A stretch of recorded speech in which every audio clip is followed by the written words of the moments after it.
કાલસારીમાં અમે સભા કરી હતી, કોઈને ટાર્ગેટ કરવા નથી આવ્યો, પણ શરૂઆત એ તરફથી થઈ છે તો ઓછો નથી ઉતરવાનો એ ખાતરી આપું છું. તમારો બધાનો રાજીપો તો છે ને? હાથ ઊંચા કરીને કહેજો ઓછું નથી ઉતરવું ને. ખેડૂતો ભેળા રહેશે ને, હાથ ઊંચા કરીને કહેજો. અરે 2027 માં જવાબ આપવા તૈયાર છો? હાથ ઊંચા કરીને કહેજો. મીડિયાના મિત્રોને કહીએ છીએ કે જે જોતા હશે ત્યાં એના સુધી આ સમાચાર પુગાડાવી દેજો. તાલુકા જિલ્લાની ચૂંટણી આવે છે, રાજુ કરપડાને ગાળ્યો દીધી છે, એનો બદલો જો મારો જગતનો બાપ ન લે તો મને તમે કહેજો. તૈયાર છો ને બધા? અમે તો આભાર માની અને દરવાજાની બહાર નીકળી ગયા હતા.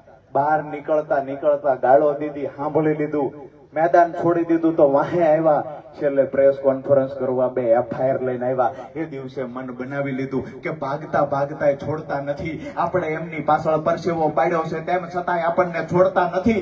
આવી જ રીતે આગામી દિવસોમાં બીજા લોકોને પણ હેરાન કરે, બીજાને પણ ભોગ બનાવશે. એક દિવસ રાજુ કરપડાએ બહાર આવવું જોઈશે, આવનાર ભવિષ્યમાં બીજા તો હેરાન ન થાય.